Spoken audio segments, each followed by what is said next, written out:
Ẹ káàárọ̀, ẹ káàsán, ẹ káalẹ́ níbi tí ẹ bá ti ń wò wá àti àwọn olólùfẹ́ Ìṣẹ̀ṣe Wa TV.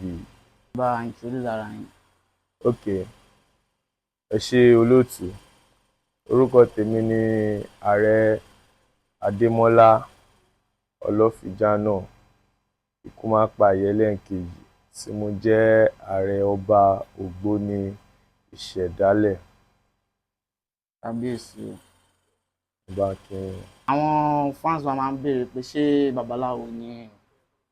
Ok, ẹ ṣé olóòtú, mi ò kí ń ṣe babaláwo, bẹ́ẹ̀ mi ò kí ń ṣe adáhunṣe, ṣùgbọ́n oníṣẹ̀ṣe ni mí. Nígbà tẹ́yìn introduce ara yẹn sọ pé ẹ jẹ́ ọba Ògbóni Ìṣẹ̀dálẹ̀. Ẹ ṣé.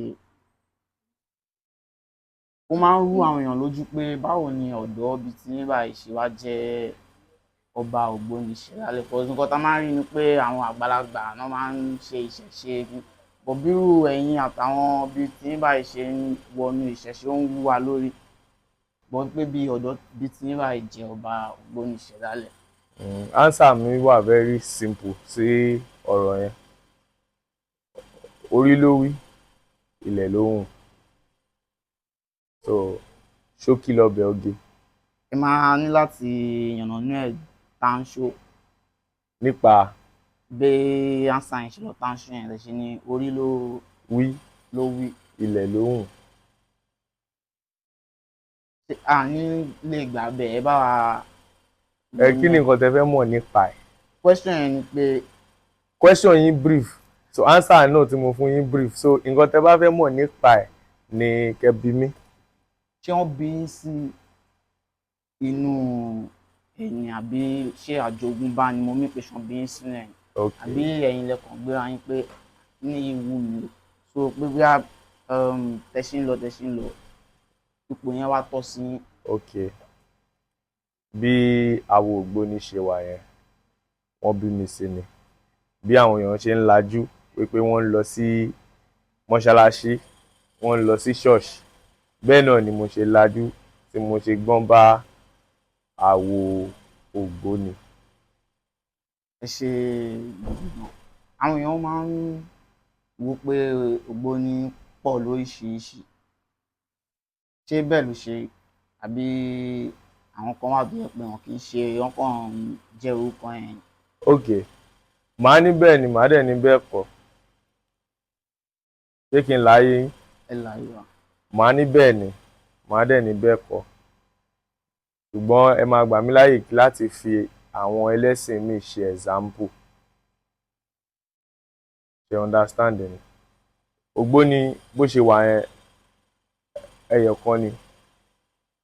Torí gbogbo wa nǹkan ẹyọ kan náà ni à ń sìn nínú àwo Ògbóni. Ṣùgbọ́n ẹ mọ̀ wípé tó bá sọ̀rọ̀ nípa Christian, ṣé ń gbọ́ mi o? Tó bá sọ̀rọ̀ nípa Christian, a ní Redeem, a ní Sẹ̀lẹ̀, a ní Baptist, a ní Anglican and so on. Bẹ́ẹ̀ náà ni àwo Ògbóni ṣe jẹ́, but constitution kan náà ló guide gbogbo wa. Ẹ ṣé gidi gan-an kábíyèsí.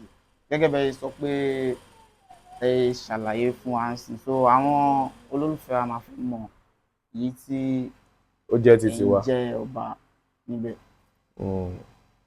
Ògbóni Ìṣẹ̀dálẹ̀ ni èmi jẹ́ ọba Ògbóni. Láti yànnàná ẹ̀, ìmọ̀pẹ́ sọ pé ó pọ̀ oríṣiríṣi. Ṣé lè dárúkọ bóyá méjì àbí láti fi mọ̀ pé òkè Ògbóni Ìṣẹ̀dálẹ̀ wà gẹ́gẹ́ bẹ́ẹ̀ sọ, àwọn míì tún wà bí àbí méjì àbí. Ok, a ní Aborigine, a ní Ògbóni Àbáláyé, a ní Ògbóni Ìgbà Ìwáṣẹ̀, a ní Ògbóni Ìbílẹ̀ àti bẹ́ẹ̀ bẹ́ẹ̀ lọ. Ẹ ṣé gan-an kábíyèsí. Àwọn olólùfẹ́ wa tún máa fẹ́ mọ̀ bóyá àwọn tẹ́ dárúkọ ń sìn, bóyá ẹ ní ọba bíi General King. Mo bẹ́yìn ṣe jọba ń sìn, bóyá ẹ ní worldwide ọba náà. Ok, bí mo ṣe ń ṣàlàyé lẹ́ẹ̀kan, ní Ògbóni ń sìn a ní nǹkan tí à ń pè ní Supreme Council.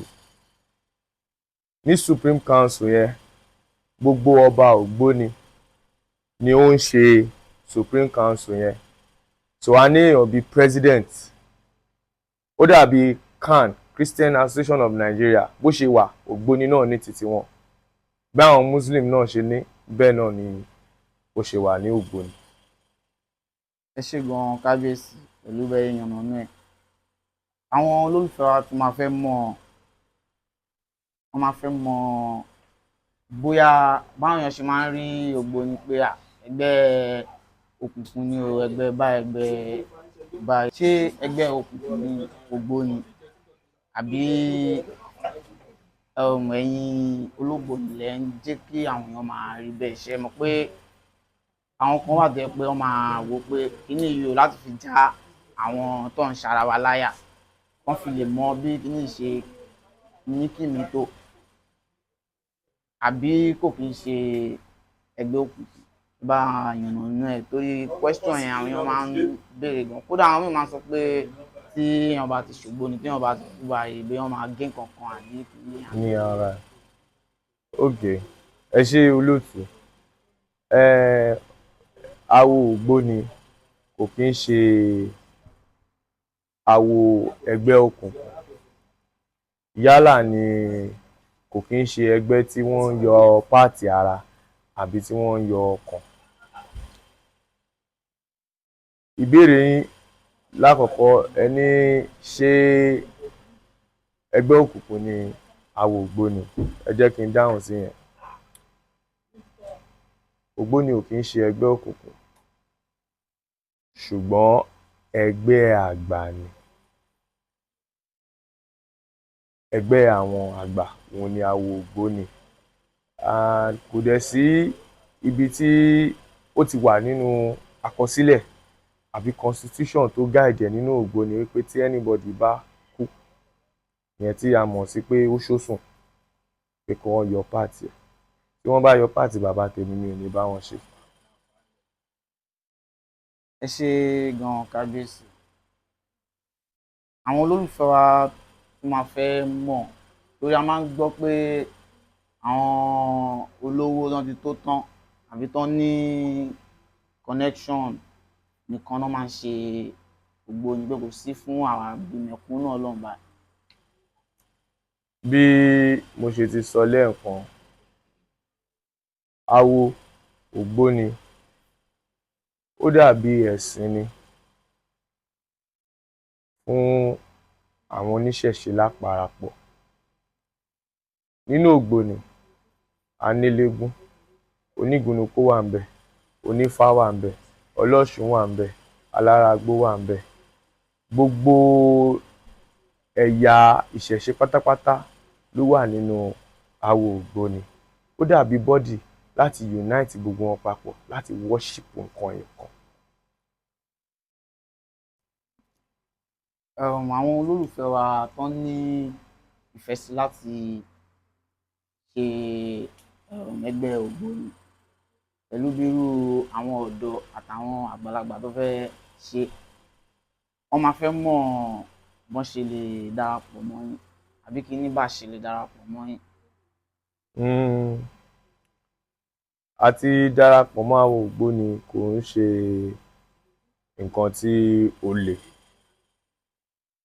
ṣùgbọ́n ṣẹ́ni náà rẹ́dì láti pa òfin mọ́, nítorí awo Ògbóni ó ní àwọn nǹkan tí ò ní máa ṣe tó bá ti darapọ̀ mọ́ awo Ògbóni. Ìyẹn àkọ́kọ́, àwọn ìkìlọ̀ ìyẹn nìyẹn o, wípé tẹ́nìyẹn bá rẹ́dì. Lẹ́yìn ìyẹn, tó bá wá fẹ́ darapọ̀ mọ́ awo Ògbóni, ó máa tọ̀ àwọn àgbà Òṣùgbó, ó máa tọ̀ wọ́n lọ, nítorí wípé kò sí bó ṣe fẹ́ débẹ̀ téèyàn kan ò bá mú ẹ débẹ̀. ẹ ṣé olóòtú. nínú ìdáhùn sí ìbéèrè yín tẹ́ ṣẹ̀ṣẹ̀ ṣàlàyé fún wa ńsìn, ẹ mẹ́nu bà Òṣùgbó. ẹ jọ̀ọ́ ṣé ẹ lè sọ nǹkan t'Óṣùgbó jẹ́? ṣé mo mọ̀ pé bí a bí terminology ni nínú ògbóni bọ̀ bẹ́ẹ̀ sọ yẹn ó máa tún dàrú máwọn èèyàn kan lójú pé owó tún ní Òṣùgbó. ní ìlú kan Òṣùgbó kan ni. Òṣùgbó fúnra ẹ̀ bọ́dì ẹyọ kan ni, obìnrin ẹyọ kan dẹ̀ ni wọ́n máa ń ní ní ilédì Òṣùgbó yìí. Ẹ sọ pé Òṣùgbó kan la máa ń ní nílùú kan nílùú kan, tó ẹ bá sọ pé obìnrin ẹyọ kan ló máa wà ní ibẹ̀. so mo á fẹ́ mọ̀ bóyá bíi temple kan ní Òṣùgbó ni àbí obìnrin ẹyọ kan tẹ́ ń sọ yẹn ní Òṣùgbó. Obìnrin yẹn kọ́ ni Òṣùgbó, ṣùgbọ́n awo kan l'Òṣùgbó yẹn tí ẹ̀yin ò dẹ̀ lè mọ̀ àfi tẹ́ bá bá wọn ṣàwo yẹn. rọgbẹ̀rì làwa kábíyèsí o. Ẹ ti ṣàlàyé fún wa tí a ṣe lè darapọ̀ mọ́ yín, àwọn míì tún máa ń béèrè wípé bá join ògbóni wàá dolówó, wọ́n máa sọ ẹ́ dọlọ́rọ̀, wàá ní connection this and that. Tí àwọn èèyàn bá darapọ̀ mọ́ yín a bá ṣe àwo ògbóni, ṣé ẹgbẹ́ yín máa fún wa ní owó táwọn èèyàn ṣe máa sọ pé àbọ̀ máa jẹ́ ká connect? Ṣé you understand question àbí kí n kọ́ mi? Mo understand. Lákọ̀ọ́kọ́ question tẹ béèrè yìí àti question kan tẹ ti béèrè tẹ́lẹ̀ mo kọ́kọ́ fẹ́ dáhùn ẹ̀ papọ̀. Ṣé rí question yẹn ẹ jẹ́ kí n dáhùn ẹ̀ báyìí. Ní àkọ́kọ́ ṣé rí àwọn eléré orí ìtàgé ni àwọn ọmọ ní tíátà wọ́n ti fa àwọn commotion kan tẹ́lẹ̀ kó tó dìsìn bí àwọn nǹkan tó máa ń ṣò nínú sinimá wípé wọ́n ṣàwo ògbóni, wọ́n wá gé apá ẹ̀, wọ́n ṣe gbá, wọ́n ṣàwo ògbóni, ìgbà tó ṣàwo ó kọ̀ lówó lójijì nǹkan nínú àwo ògbóni. Tó bá wá ṣàwo ògbóni kò sí anybody tó máa promise ẹ ní oògùn owó, kò dẹ̀ sí anybody tó fẹ́ gbé owó fún ẹ. Ṣùgbọ́n tó bá pa òfin awo mọ́, a lot of things ló wà nínú ògbóni tó jẹ́ wípé kò easy láti pamọ́, ṣùgbọ́n tó bá lè pamọ́ o ò lè dá wa láṣọ pípọ́n, o ò lè tọrọ jẹ, o ò lè tọrọ mu. Nípa ti connection kò síbi tí ṣe ò sí, ìwà ẹ àti ṣe ẹ nínú awo yẹn ló máa determine o. Ṣé ń get mi? Kò sẹ́ni tó máa promise ẹ wípé bóyá ṣàwo yìí o a máa fún ẹ ní kinní kan billion àbí kinní kan, irọ́ o. Ṣùgbọ́n ọ̀nà á ṣí fún ẹ, ọ̀nà á là fún ẹ tí o bá pa òfin awo mọ́, tí o ṣe àwọn nǹkan tí ò yẹ kó ṣe, tó dẹ̀ ń ṣàdúrà ẹ déédéé, tó dẹ̀ ń lọ lédè ẹ déédéé. So nǹkan tí mo rí sọ sí question yẹn ni. Ẹ ṣé gan kábíyèsí. Ṣé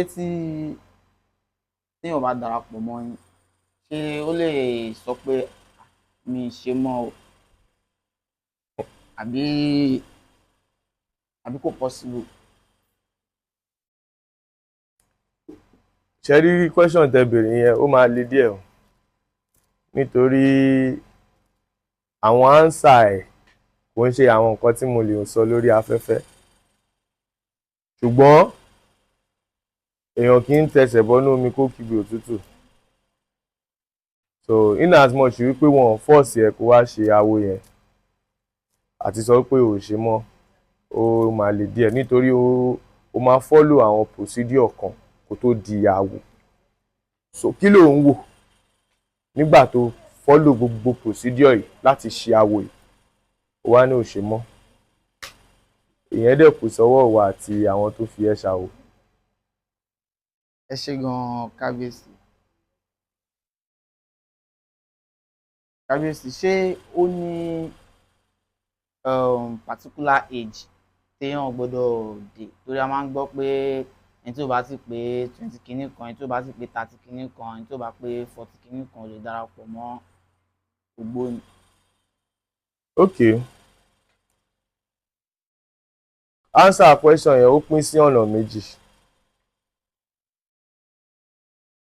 àwọn kan wà wọ́n bí wọn sínú ẹ̀ ni,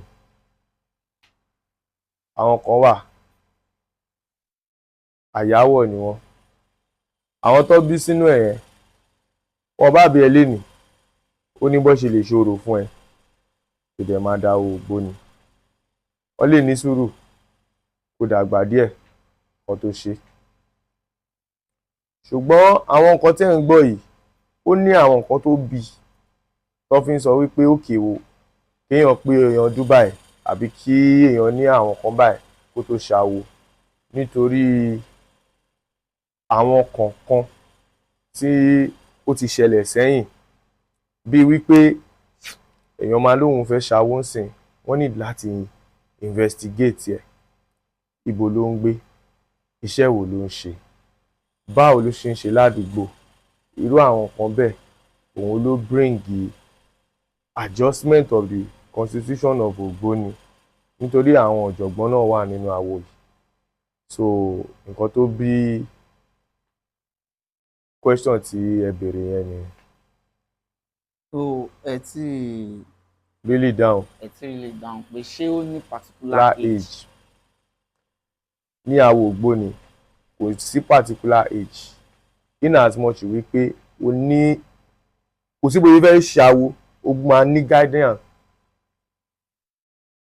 in as much wípé guardian yẹn ó lè dúró fún ẹ wípé ẹni yìí kò kí ń ṣe oníbàjẹ́ èèyàn. Ṣé understand? Because in every society you have to be careful. So that is it. ẹ ṣé gan kábíyèsí fún àǹfààní àwọn tó bá fẹ́ darapọ̀ mọ́ yín, torí lẹ́nu ọjọ́ mẹ́ta yìí ojú àwọn èèyàn ti ṣí sí ìṣẹ̀ṣe gidi gan. Àwọn èèyàn tún máa ń sọ pé kéèyàn tó ṣe Ògbóni bóyá èèyàn máa ti ṣẹ́fá àbí kéèyàn tẹ̀fá, àbí téèyàn bá wọ Ògbóni tán wọ́n máa tẹ̀fá fún yàn àbí wọ́n máa ṣẹ́fá fún yàn. Okay. Àwo Ògbóni àti Ifá kò fi ọ̀nà kankan papọ̀.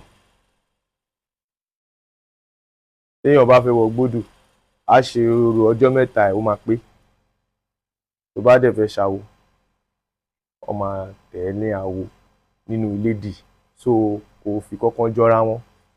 Ìwọ ló máa decide bóyá Ifá ló kọ́kọ́ fẹ́ lọ tẹ̀ ní o, bóyá àwo ló kọ́kọ́ fẹ́ ṣe.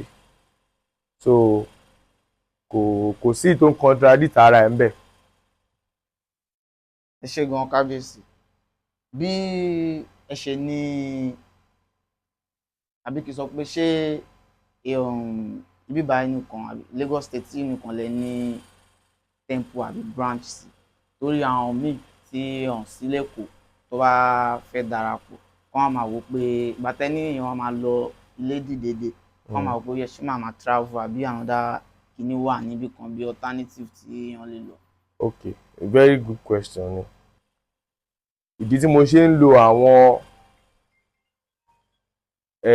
ẹ̀sìn tí ó kù yìí láti fi ṣe example ni wípé kó lè yé àwọn èèyàn dáadáa.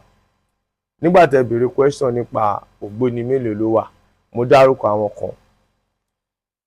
Ṣé understand mi pé ìṣẹ̀dálẹ̀ wà o, ìgbàwáṣẹ̀ wà, àbáláyé wà, Ògbóni ìbílẹ̀ wà. Àwa ń sìn Ògbóni ìṣẹ̀dálẹ̀.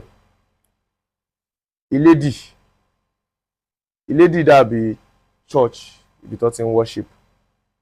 Kazeem pé kí a ní pé àwa ni Redeem ò ń ṣe ibì kan. So we have branches in all jurisdictions, mostly in the southwest, Lagos, Ogun, Ọ̀yọ́, Kwara and so on. So you can worship in the nearest Ilédì under Ògbóni ìṣẹ̀dálẹ̀. ẹ ṣé gan, ẹ ti question tí mi bá béèrè ẹ ti bá mi dáhùn. mo fẹ́ béèrè pé ṣé bẹ́yìn ṣe j'Ògbóni ìṣẹ̀dálẹ̀ ṣé ẹ lè àbí àwọn ọmọ ẹgbẹ́ yín lè worship pẹ̀lú àwọn ẹlòmíì, bọ̀ ẹ ti dáhùn ẹ̀. ẹ ṣé gan kábíyèsí lórí àwọn tó bá fẹ́ darapọ̀ mọ́ yín, ṣé gbogbo ìgbà lẹ máa ń gba àwọn ọmọ ẹgbẹ́ tuntun àbí ó ní period tí àwọn èèyàn lè darapọ̀ mọ́ yín àbí anytime? Okay, ẹ jẹ́ kí n ṣe àlàyé. mo fẹ́ dáhùn question yìí pẹ̀lú question kan tẹ́ ti béèrè tẹ́lẹ̀ pé ṣé ó ní only time tí a Ọ̀yọ́, Kwara and so on, so you can worship in the nearest Iledi under Ògbóni Ìṣẹ̀dálẹ̀. ẹ ṣe gan, ẹ ti question tí mi bá béèrè ẹ ti bá mi dáhùn. mo fẹ́ béèrè pé ṣé bẹ́yìn ṣe j'Ògbóni Ìṣẹ̀dálẹ̀ ṣé ẹ lè àbí àwọn ọmọ ẹgbẹ́ yín lè worship pẹ̀lú àwọn ẹlòmíì, bọ̀ ẹ ti dáhùn ẹ. ẹ ṣe gan kábíyèsí. lórí àwọn tó bá fẹ́ darapọ̀ mọ́ yín, ṣé gbogbo ìgbà lẹ máa ń gba àwọn ọmọ ẹgbẹ́ tuntun àbí ó ní period tí àwọn èèyàn lè darapọ̀ mọ́ yín àbí anytime? Ok, ẹ jẹ́ kí n ṣe àlàyé. Mo fẹ́ dáhùn question yìí pẹ̀lú question kan tẹ́ ti béèrè tẹ́lẹ̀ pé ṣé ó ní only time tí a máa ń gba àwọn èèyàn sínú àwo.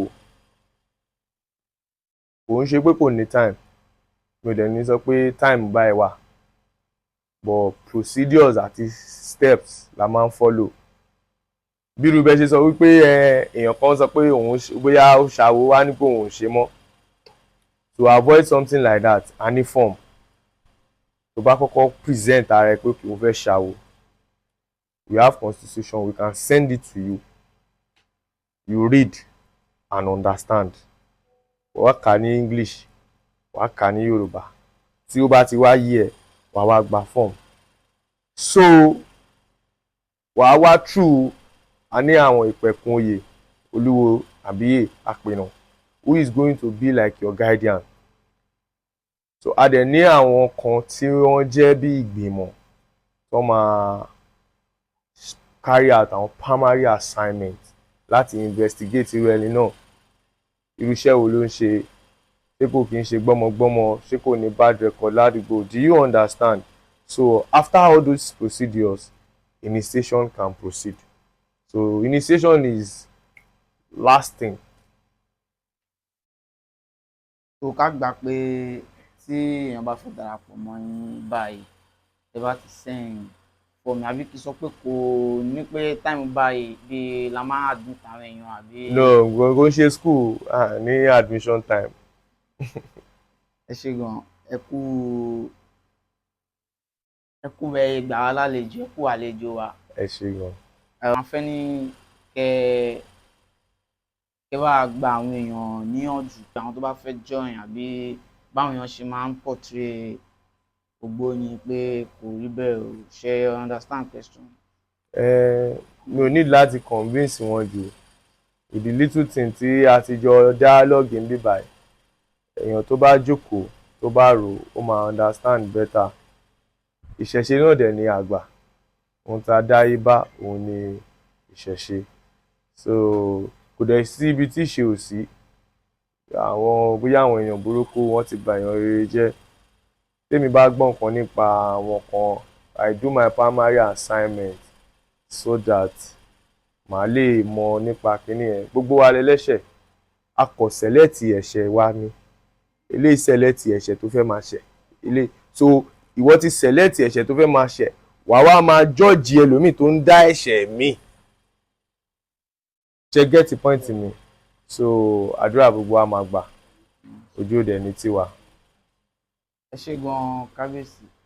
ẹ bá wa reintroduce ara yín, kẹ́dẹ̀ ṣàlàyé kẹ́ sọ fún àwọn èèyàn bóyá ibi tán ti lè reach yín ní social media àbáwọn tó bá fẹ́ wá sí temple yín, ibi tán ti lè bọ́n ṣe lè débẹ̀ àbí address yín.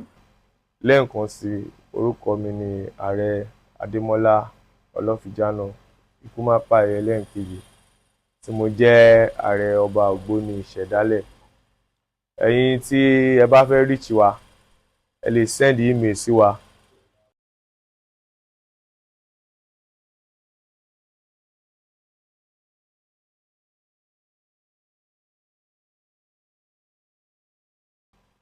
Àdúrà àgbà. ní àṣẹ.